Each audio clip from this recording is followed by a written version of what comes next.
NCSoft. That's one of the titans of our virtual world, massive multiplayer or online RPG industry. Most likely, the biggest we have in the entire space, hailing from the East and South Korea.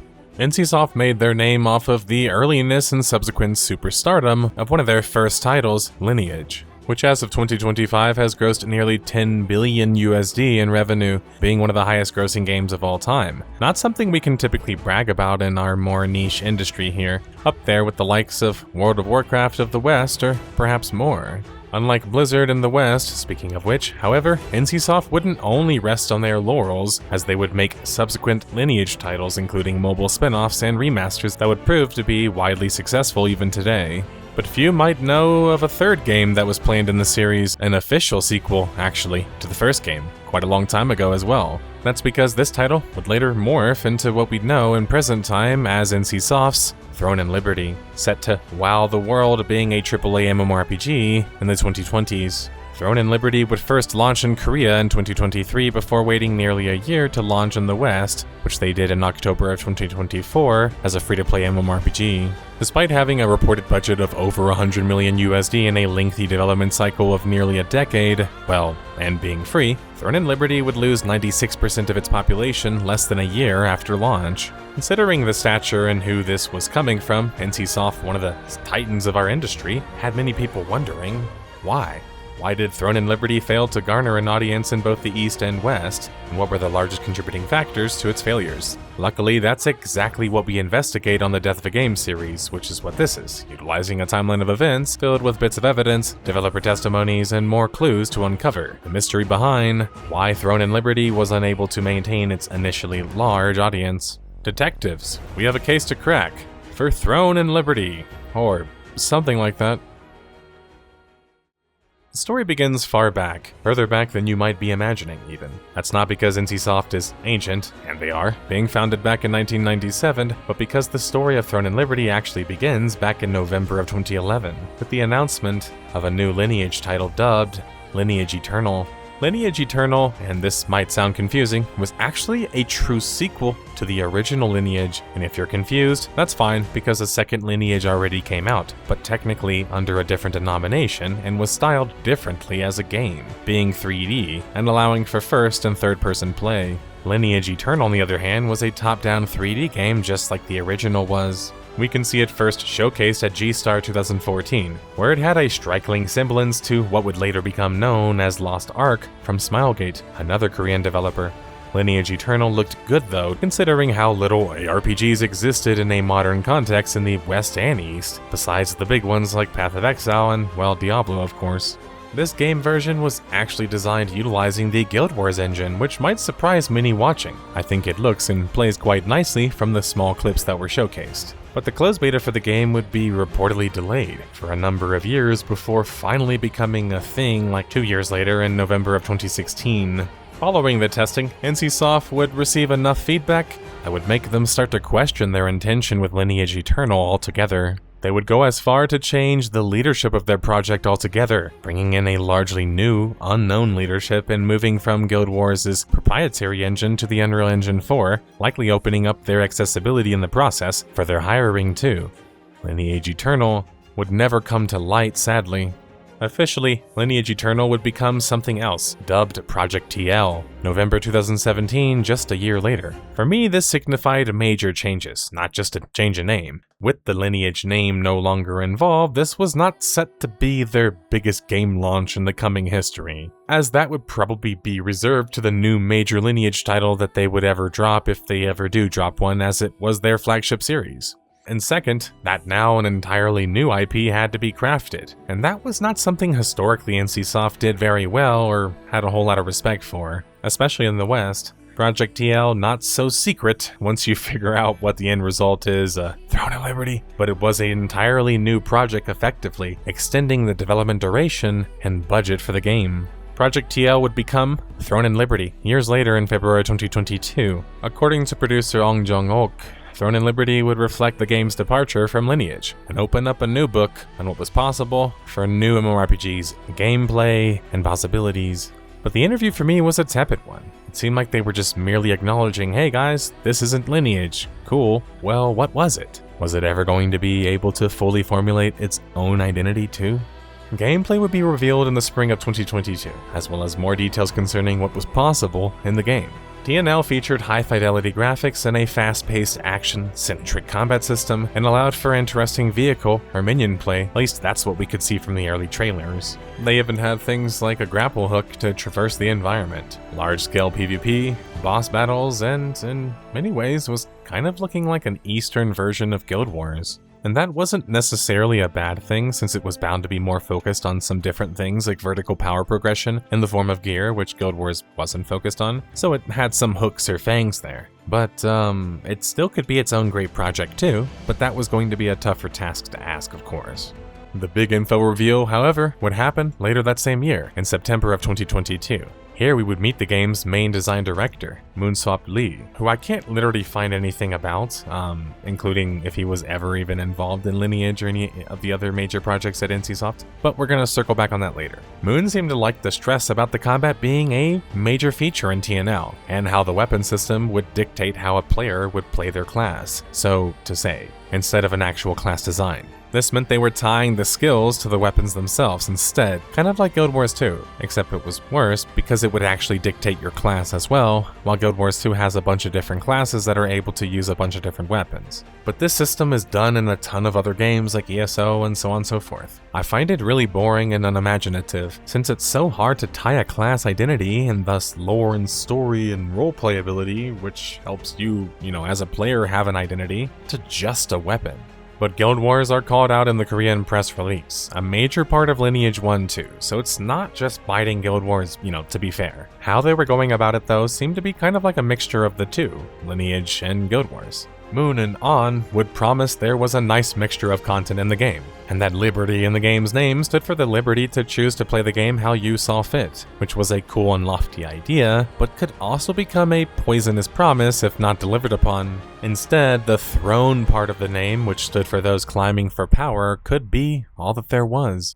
Throne and Liberty would be announced to the West and the rest of the world, really, June 2023. It's here we are, for the first time, conscious of NCSoft's intention on bringing the game to the Western market. Spark notes for those unaware, and why I'm even mentioning that as a particular point, is because many high-profile Korean titles never even come to the West, and the ones that do take sometimes years to transition. This creates a number of problems, mostly recycled content, little deviation from live even if it's in a different market, and delays in content and accessibility. NCSoft has globally launched titles before too, like with Ion, but typically hasn't done such a thing.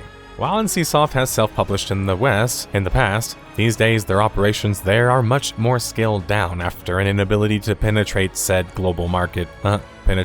As such, they were looking for a publisher in that market to help them reach the success there. So I'm not entirely sure why they ended up picking who they picked, Amazon Game Studios. We just covered them like a couple weeks ago, and we have covered them multiple times in the past as a relatively new publisher, and, well, developer as well. They seem to be completely out of touch. This pick for me, when I saw it happen live, was a super red flag. What it told me is they didn't want to manage the game there, not just because it was hard, but because they likely wouldn't be making that much money from the amount of effort put in without having a localization publisher. It also told me they weren't really doing their research. But the issue with this sort of thing is merely that, well, who you choose, some developers or publishers in this case, can make some proper changes that end up making a difference. But if you end up choosing a bad one for the job of localization or globalization, one who just chooses it like a cash farm operation where you just translate, whatever language it comes from, well, you pay for what you get. And to be fair, a localization developer or publisher can't outright fix a game anyway. They can merely just steer it in a better direction and better explain it by translating it properly. For example, making some parts of the game easier or more accessible, based on the amount of grinding needed or something like that depending on the region. But after their showcasing, something would stick out like a sore thumb in their gameplay presentation. And that was this unnerving feeling that the game seemed to feature an autoplay system and was made for mobile. This is a game feature that is famous or infamous depending on your opinion or viewpoint in mobile online RPG gaming, something NCSoft had been dabbling in and making bank on for the past decade already, including with their flagship series Lineage. Autoplay was stinky, even if people liked it, and didn't really have a place in PC MMORPGs. Reason being, it means the gameplay has to be compromised for it to be that way in some sense. Even more so if the game is also being made for console, which in this case it also was. This means that the combat in the game is easy enough and non-interactive enough to be able to be played automatically, which is not a good look, especially for the next best thing from NCSoft, or whatever. On Jong-uk's reception to people's feedback though seemed positive. They were open to changes, and even significant ones like removing the auto combat altogether, which they did. But the damage was already kind of done. The game clearly had been made for that in mind, which is why there was only like 11 abilities, which meant players were getting a different game than they might have originally imagined, especially if it was looking to become Guild Wars for the Eastern market. Throne and Liberty would first launch in Korea December 7th, 2023, where it would manage to at least make the top 20 lists, which was nice, but not totally impressive when you consider some of the games that it was unable to score better than, like Ion 1 and WoW. And these aren't even super popular games in Korea anyway. It seems that even amongst Korean gamers, Throne and Liberty was failing to impress, with the major reasons being cited for such as the game's business plan. Oops. Not a good sign when a market used to more aggressive monetization is complaining about your monetization. And the second big reason cited was the game's lackluster combat system. To explain why that's such a big deal, in the Eastern market, that's pretty much the main course dish of the games. Look at games like ArcAge, Blade and Soul, Terra, and of course Black Desert Online. These are very action-oriented Korean MMORPGs, and they would have some pretty good combat systems. Arguably, besides Guild Wars 2, features some of the best combat systems that we've seen a decade or more later. Throne and Liberty, according to Korean players, played worse than these games, and there didn't seem to be a significant payoff located elsewhere either. Not having a good combat system was a huge hindrance for Throne and Liberty's growth in the East, and was incredibly important because, as we've learned in the Death of a Game series, if a title from an Eastern publisher doesn't do well in their home market, even if the game turns a profit elsewhere, there's a high chance that they will still shut the game down, like they did with City of Heroes. If TNL didn't do well in Korea, it would have some serious ramifications that were impossible to skip for the rest of the world, such as content minimization, or delays, or worse, a server shutdown. But as things were moving along at launch in the East, at a slower than expected pace for NCSoft, who spent a reported $100+ million on Throne and Liberty, things were also moving ahead slower, but still in the West, with the closed beta, which would drop April 10th, 2024. Like with most, if not all of NCSoft's major titles, I was invited to test the game early on, and to be honest, I liked what I experienced. I thought the combat looked and felt much better than when it was first teased. The combat was kind of like Guild Wars 2 or ArcAge, but worse, with an action-style tap-target combat system that was a bit more tap-target than the others, but also felt just really weightless compared to both games. The game would allow you to switch between two main weapons, which would then change your ability to use certain abilities and thus your class as well. Depending on the timing of the NPC attacks, you could block or dodge them, or even dodge damage altogether.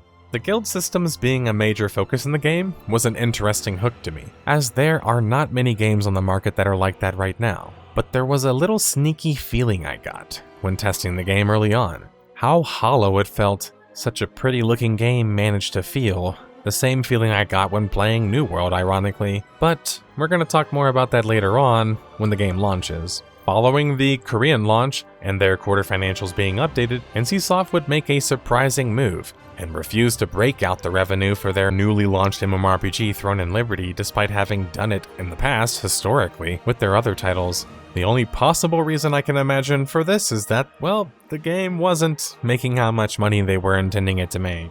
That wasn't a good look of things to come, and was a pretty major sign too. Sure, the West could end up liking TNL more than the East. I mean, ArcAge did exceedingly well in the West, but considering the large criticism surrounding the game, which we will dive into more shortly, it wasn't very likely. As TNL was reaching its open beta in the West, in July of 2024, it was falling out of the top 50 in Korea.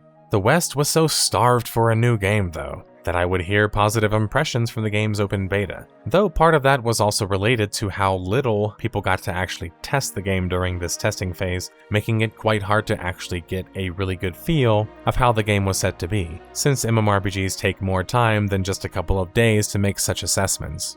The big kicker behind everything was the game was free, so many people like me, feeling lukewarm or not, would say stuff like, hey, give it a try, it's free, at least. That was going to open them up to some major markets, one they didn't have a lot of experience with despite popular belief from the outside, or even those watching now. But free-to-play also comes with its problems. A low barrier to entry is great because it means you can have more people playing your game or trying it out, but it also comes with its problems. A low barrier to entry also makes things like botting or gold farming far more effective and more accessible. It also changes how a game is structured, progression-wise, and how the game is intending on making its money, because games have to make money. The reason that free-to-play games are more so associated with pay-to-win, though, is because they have no choice but to nickel and dime you in some sort of way to make a profit. It's just that the level of which they do that and how much is kind of arguable. At least what is acceptable. Between NCSoft and AGS, there was likely little chance that either of them would make this realization that if they weren't careful on the monetization with their new game, they would turn everyone off the game, free or not, for different reasons. AGS, skill issue, but NCSoft got away with making more money to win games in the past. The difference being they were actually good and innovative games, and Throne and Liberty was failing to seem anything like that. Throne and Liberty would launch in the rest of the world starting September 26th, due to the early start afforded to those who would purchase a Founders Pack granting them early access. This pack would cost a whopping $40 and is a classic MMORPG and virtual world marketing tactic, as FOMO is a large core aspect of an online RPG. Though the service would face some downtime during this at launch, which would anger so many people that you can see who purchased this pack on Steam, making it a very negatively reviewed pack, claiming they should be afforded some money back or currency to account for the fact that there was downtime during this. Now, MMORPG launches are murky and there's always server downtime, but if you're going to make people pay for that kind of money, you better be feeling pretty confident you can pull this kind of stuff off. The rest of the world would get the chance to play the game though on October 1st, 2024, roughly 1 year after the Korean launch. Scoring a 72 out of 100 on aggregate review website Metacritic, IGN France would rate the game a 7 out of 10 and state that Throne and Liberty has enormous potential with its captivating world and universe, and above all, its highly successful and unique gameplay. While the story isn't groundbreaking, progress is slow but steady, and every moment is a delight thanks to the sumptuous art direction. However, it's not for everyone. Oh, by the way, this is a translation, as it requires a significant investment to fully appreciate what it has to offer. The cash shop also allows for a bit too much, and risks negatively impacting the experience and game balance. That said, Throne and Liberty is free, and trying it out is worth a shot. I'm gonna call bull on the captivating world and universe, but maybe if somebody like that isn't used to playing online games like this, they might feel differently. MMORPG, on the other hand, would score it a 6 out of 10, the more seasoned of the reviewers, and state that Throne and Liberty was a game I wanted to love. It was something I had anticipated for roughly a decade with the hope in my heart that it would be good. I see the skeleton of something I adored, the massive PvP battles, the caution that came with entering places like the Ant's Nest to get rare jewelry, and the social component that I honestly sorely miss. But the poor localization and uninteresting story and reliance on PvP for progression makes the game a hard recommendation. It's a shame, because there is a glimmer of something great there, but Throne and Liberty just isn't that. But since I got the chance to test the game and also play it post-launch, I think I will try and offer some of my own personal take on the game, based on my 20-plus career in virtual worlds, having tested basically all of the major ones, especially the NCSoft titles. Throne and Liberty looks like there's a lot to it, but in reality, especially for those who've already played some of the major titles in this space, it doesn't offer anything newer or better executed than any of the games that you've already played. The complexity of the game is around the amount of power systems that it contains, with every single weapon having upgrades, armor pieces having them, and even skills. But that complexity is more about like needless complexity when you realize it's all organized around a power gear treadmill that incentivizes you to spend money on the currency needed to keep upgrading. The base leveling and combat experience early on in the game is incredibly easy and fast happening, serving more as a tutorial for the endgame experience as typical in most Korean titles. Sadly, the combat, though, despite looking flashy, is quite floaty, and lacks any of the previous innovations of the previously successful action MMORPGs that I've already mentioned, such as things like physics-based attacks, comboing, and unique combat states. It plays like something that would have impressed you back in like pre-2010s. The story, I have no idea what the story was, and I don't care enough to go back and figure it out, despite going back and recording footage for this. It's totally forgettable. There's no memorable characters or big story moments in it, and it's somehow worse than the base story in Guild Wars 2, which came out 10 years prior. And it's certainly worse than ESO's base story, or Final Fantasy XIV's, or other possible competitors. Meaning if the story isn't better than any of the other games, well, then you pretty much have to make sure the combat's going to be better. And it's just not. It's not better than any of the titles that I mentioned. It's worse than Arcade, Terra Online, Vindictus, Black Desert Online, and other iconic Korean action online RPGs.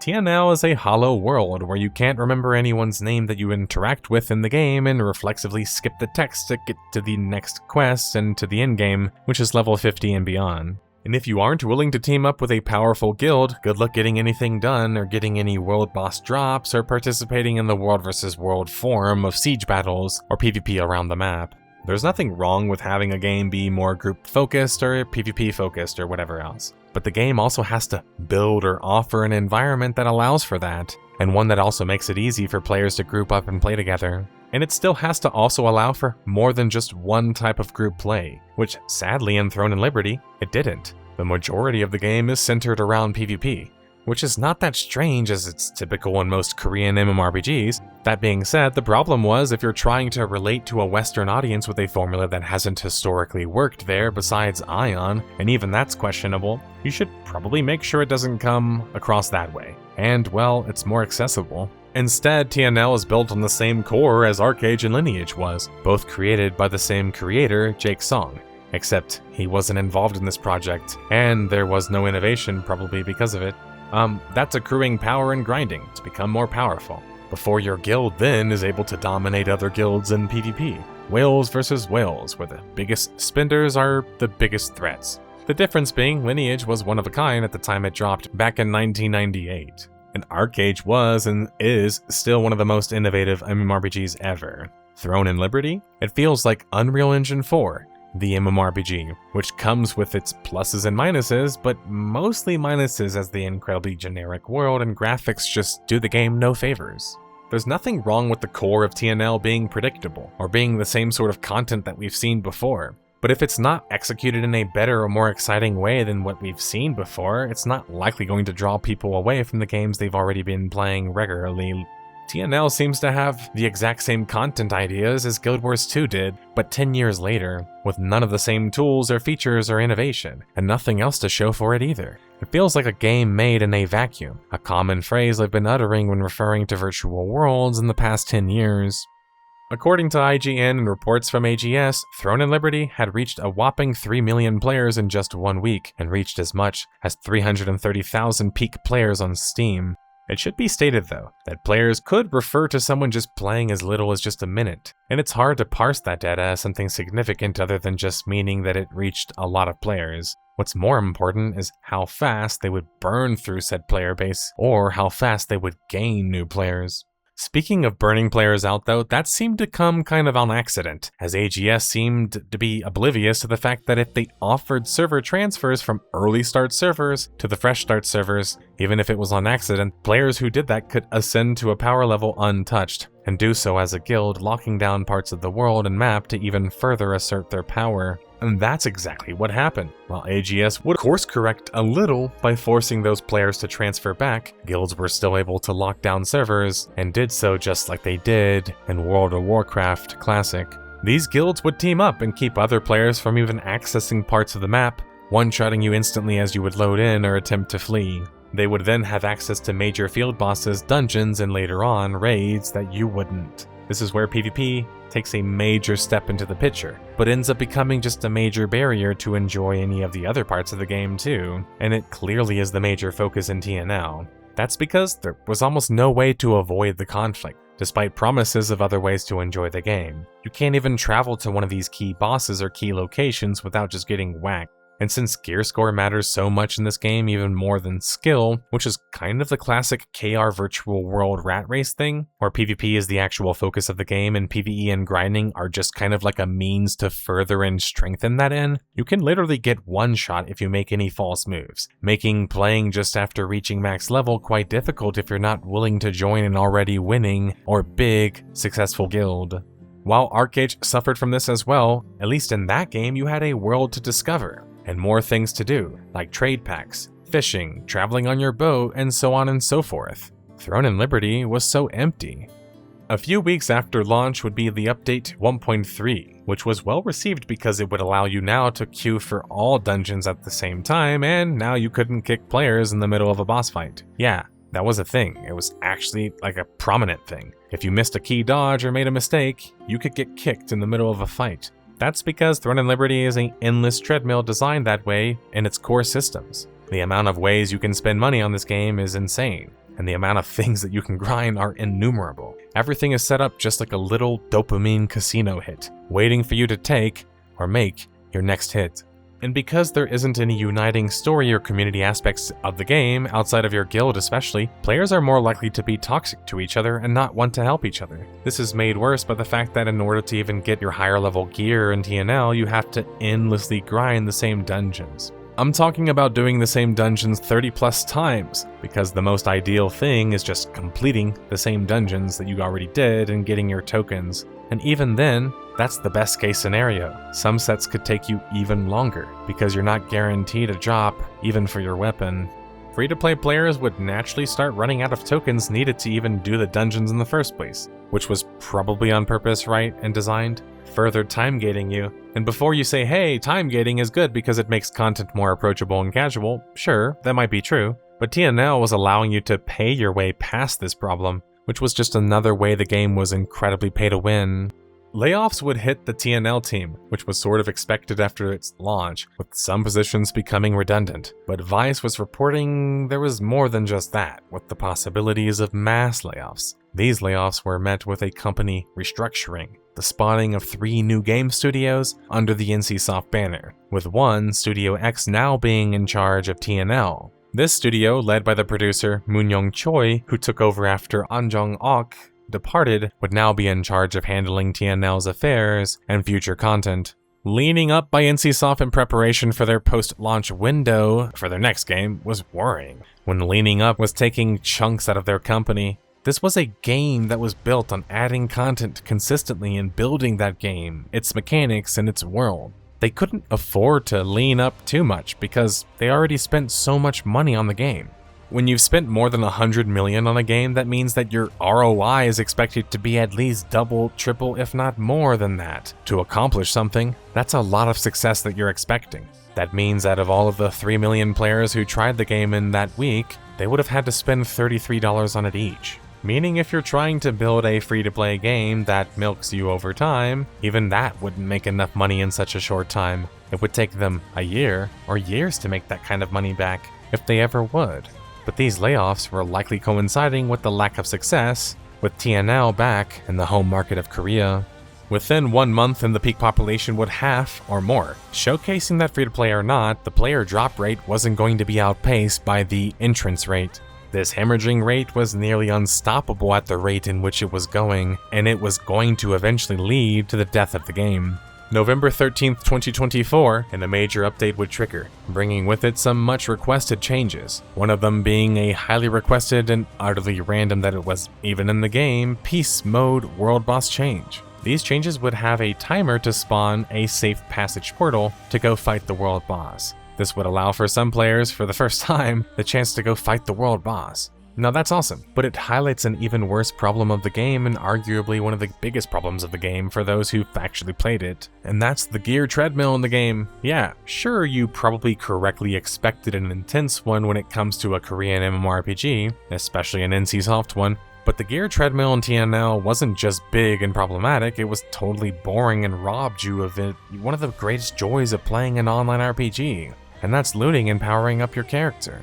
Finding quality gear is tough, and actually achieving and grabbing said armor pieces is even more tough, because you're basically just juggling tokens up until you can finally pull the piece that you want, which is not guaranteed, and it could take you dozens of dungeons or raids to even achieve. It's less of, let's do these high-end content pieces to get paid, and more like, let's do these high-end content pieces and maybe get something, which isn't as motivating for an online RPG. The carrot on the stick is supposed to be motivating you, not outrunning you. Seeing people wear nice gear and wanting to see your own character progress is the thing that keeps you going. You don't want it to become a source of pain or anxiety, reminding you that you aren't good enough, and you should spend more money, since that just kinda reminds you of the real world. And well, they want you to spend money to circumvent the problems. That's why Throne and Liberty, I say, feels more like a casino or a pachinko machine than a video game. You have a massive cash shop and essentially everything is purchasable. And if you want to compete with the top guilds, you won't have a choice but to spend money, especially when the combat is not so skill intensive, so gear advantage is even greater. Sure, TNL is free, but playing the game has a good chance of opening up your pocketbook no matter what. And what is there to play or enjoy without spending money is not even really worth it anyway. Call of the Spear, the first major content update for the game, would drop December 4th, 2024. And introduce the spear weapon, which of course functions like a new class in the game, coming with it a new stat to boot. But this wasn't the only change in that update. There was also new content in the form of custom lobby PvP matches and a custom difficulty dungeon system. They even would add a rune system, which would further allow you to amplify your character and, well, how much money you would spend on said character, with you needing to purchase a rune hammer, which then would allow you to RNG reroll for superior stats. Sound familiar? With every major update, there seemed to be also more ways added to make money off of you, as if they hadn't made enough or anywhere close to it. And, well, they probably hadn't. NCSoft wasn't seeing the kind of return on their investment that they wanted. And AGS, well, they just had a contract to handle the game. They were just collecting money, what money they could extract, and weren't really worried about the bigger picture anyway. Showing the lack of success of the new MMORPG would be a massive server merger happening in February of 2025 and turning 107 servers into just 25 of them.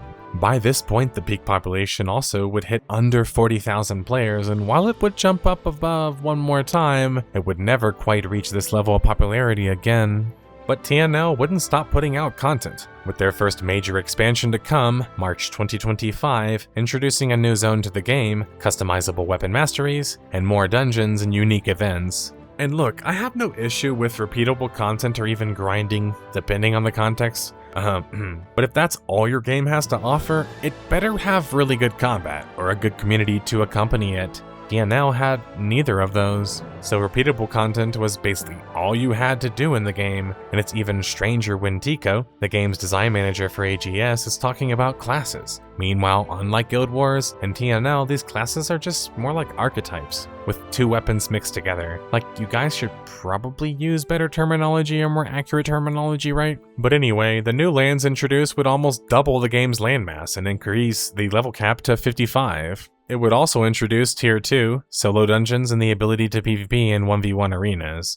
There was a lot of content added with this expansion that was free, to be fair. But again, we circle back to a recurring theme I highlight every time we cover an expansion in one of these Death of a Game videos, and that's that expansions typically only bring in returning players and do little to actually affect the player base outside of the existing one. Meaning that even if this was a good expansion, that would only impress the players still playing the game. But I have to give AGS and NCSoft credit, as although they launched their Western version of the game nearly a year after the KR version, within just 6 months, this expansion would allow the Western players to catch up to the Eastern players in terms of content. That likely contributed to why the population would jump back up to 49,000 players peak on Steam, before just a couple of months after having it drop down to a career low of 25,000 at the time. These little hits to your population are helpful, but can you really keep up with the development scale and resources needed to pump out expansion after expansion, especially when you're clearly making so little money that NCSoft isn't even bragging about it? The game's first raid would drop 8 months after launch, June 25th, 2025, which was sort of crazy in hindsight. Even if you argue that field bosses or world bosses largely had replaced that in terms of like the main, content sources, it seemed more and more like Throne and Liberty was trying to copy one of its older stablemates, even by content design, like Guild Wars 2. without actually knowing how or what made the game successful. Think about it. Guild Wars 2 also didn't have raids or strike missions when it launched, relying on open world bosses and dungeons. The difference is that was back in 2012, and Guild Wars 2 boasted some of the best combat we've ever seen. That content system also wasn't really even successful for the game anyway, and was largely complained about until they would finally redo it later on. Now we have Throne and Liberty trying to follow that same game plan without the same, big promises of what's to come after that. Without any of the bells and whistles, the innovative aspects that made Guild Wars 2 so iconic and still makes it that. Now I know Guild Wars 2 wasn't ever a hit in Korea, but apparently someone there liked it so much instead of making a Lineage game, and name or not, they made a Guild Wars and Lineage game, yet failed to impress or bring something new to the table than any of the other IPs did.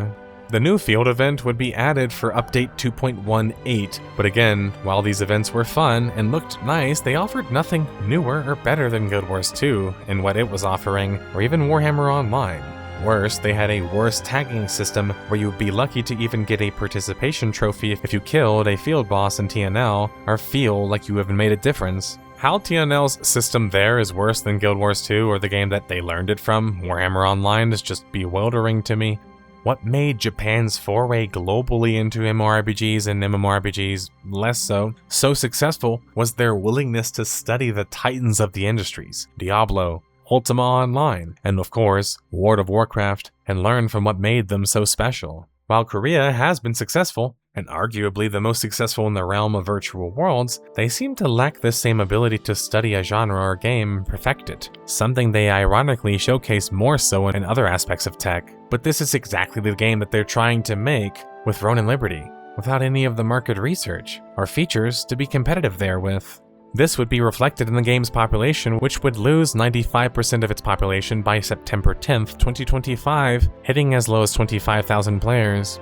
Free-to-play games might have a low barrier to entry, but MMORPGs typically don't, and the one that NCSoft had built with TNL was even less accessible and approachable than past titles in that sense, which was creating a stank cloud around the game, leading to people not only not recommending it by word of mouth, the most powerful marketing tool in online gaming, but even leading to people just saying bad things about the game, of what they saw to be and perceived as an incredibly pay-to-win game that wasn't worth the value offering. The same sort of thing that I claimed in my other video concerning another AGS-published title, Lost Ark.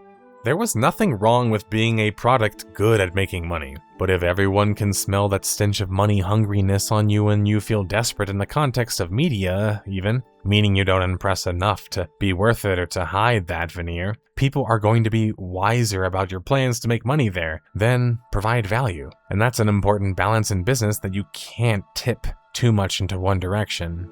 The next major update to come to the game, not called an expansion, but close to the same level of one, would be Update 3.0, and that was dubbed Silicium's Awakening. This update would introduce the Orb weapon, a new 24 vs 24 battleground, Tier 3, and housing. You could also now hyper boost to get to 6,000 plus combat power, or gear score if you want to think of it that way, aka get to the end game immediately. A band-aid sign for me that the game's leveling process is boring and not rewarding enough. In TNL's case though, it was in the form of the new hyper boosted servers, which would allow players to reach 6,000 combat score within just 3 months. But everything in TNL just felt like you were playing on a schedule, even with the hyper boost servers unless you decided to pay money.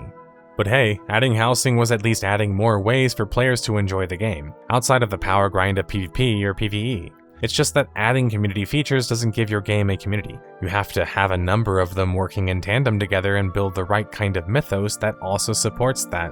The mythos in Throne and Liberty, despite being removed from the Lineage name, just felt like a generic version of that, and nothing new or unique ever being presented. Sure, there's some cool bells and whistles like travel forums and the shiny graphics, but think about it. What story or lore-wise do you remember about Throne and Liberty, besides the awful localization job that Amazon Game Studios did there, or my first quest had a misspelling in it? Nothing. There wasn't a story supporting the world, which is how you can bring players into each other's arms together off the jump. Instead, you just have this shiny-looking hollow world where people are only interested in doing top DPS, whether PvE or PvP. And there's no interconnected systems, the A game that you would expect to see from NCSoft. It's not there. There's no innovation except maybe their ability to house so many players in the same zones at the level of graphics that they do. But then that makes the game feel more like a giant, pretty-looking tech demo more than a compelling world or game. The most popular Korean titles didn't just become popular from being grindy games. MapleStory, Lineage, and Ragnarok Online and more did so by also being innovative, charming, and relatable. And, well, cool virtual worlds that you could travel to that were different from our own world, transporting you somewhere else and allowing you to complete your fantasy of playing another character. You know, the core of an MMORPG. Throne and Liberty had none of that charm. No humor, no whoa, that quest was wild and I'll never forget it. Everything had already been done before, but now was done again in a more generic Unreal Engine 4 container. The next update would introduce ranked battlegrounds, a ping system, and more life skills to the game. Oh yeah, I haven't mentioned life skills before, but that's because, well, you have such few options. Gathering ingredients for cooking, and fishing. And of course the inventory expeditions, but really it's just cooking and fishing. And crafting, well, doesn't even really exist. And the lore reason for that is that, well, you're a hero and you can't be a merchant or something. You have to obtain lithographs, which are rare scrolls or recipes that can be used one time to craft something. These are obtained from destroying items that you want to craft. Crafting in Throne and Liberty really just is another vehicle for grinding and just trading. It's a totally bizarre system that's even worse than systems like BDO or, well, SWTOR. These games allowed for stuff to be automated, sure, but at least they did it in a tasteful and roleplay-centric way. So you have this big, beautiful world in TNL, with no points of interest, little mechanics to interact with the world, and no world story or lore to make you care about any of it. Just when things seemingly couldn't get any worse for the game, well, they did. In the same way that AGS mucked up things with their New World launch, they would do the same, crashing their economy with dupes and overabundances of gold. They would do the same here, and repeat the fiasco in November of 2025. A player reported after a castle siege that they didn't receive rewards they were supposed to have received. AGS would then respond to the customer service request, but would make a fatal error. Instead of just giving the basic currency in the game, aka Solants, they would give the player and guild the premium currency, Lucents, to the tune of over 180 million, which would then create an influx of over 12.9 billion Lucents into the economy, close to like $215 million in real life. AGS would try to correct things, but the damage was done, removing the Lucent from certain players, but would also catch other players in the crosshairs by accident, making matters worse, giving those players negative balances when they never even participated directly in any of the fraud. And for those who just simply didn't spend the money that they were given or gained, they were able to keep it, somehow skipping the discovery process.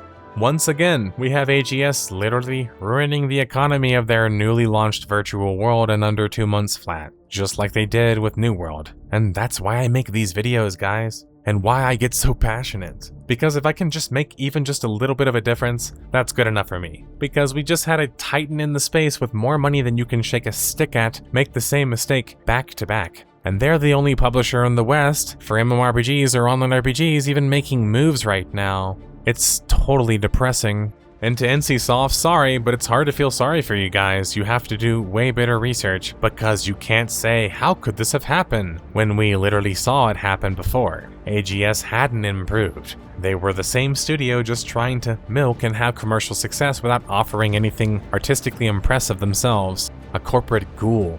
But hey, at least they were making some moves, unlike Activision Blizzard and the Blizzard before them, who somehow thought blowing the lead on an industry they dominated simply because they didn't want to try anything other than a 20-plus-year-old game was a good idea. And that's why I tolerate NCSoft so much, besides liking so many of their classic projects, of course. At least they are still making some big moves. But after the failure of Throne and Liberty, would they still be willing? Well, kind of, right? To an extent. But one thing was for sure, since really the inception of TNL as a project and public thing, that was how little of a focus it seemed to really be for NCSoft. During the course of like 4 trailers from TNL, they would drop 11 trailers for different Lineage projects. That's fine, I get it, it's their moneymaker. But TNL, when you look at NCSoft's coverage of it versus Lineage or any other of their MMORPGs, like for example, the Ion 2 sequel that just launched in Korea in November of 2025. While TNL seemed to get some coverage during the one G-Star convention it showed up to, Ion 2 now, just a year or two later, was front and center, For me, the level of effort was clearly different, and I think I know why. Ion 2 was everything TNL wanted to be.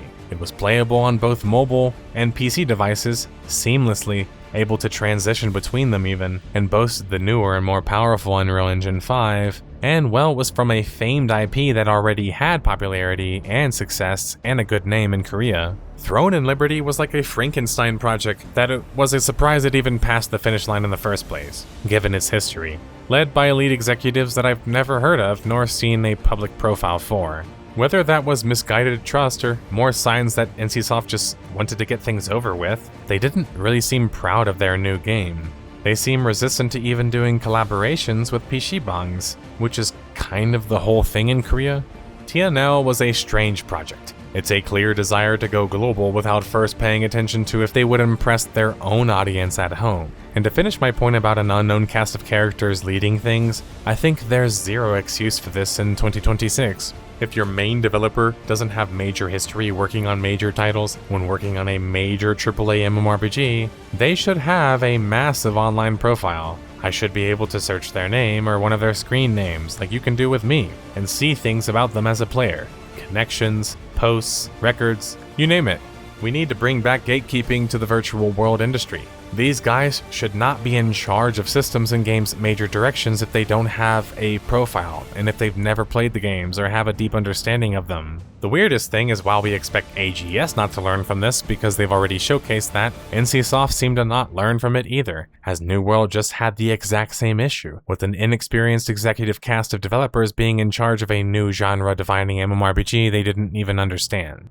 Now, I don't want to sound doom and gloom, but it's hard not to remember a conversation I had recently with one of the pioneers in the space, Raph Koster, behind Ultima Online, Star Wars Galaxies, and now Stars Reach. And that was concerning how much corporatism seems to keep failing in the MMORPG space. Raph was optimistic about things there when I mentioned it, but also seemed to find my question and point quite interesting and thought-provoking.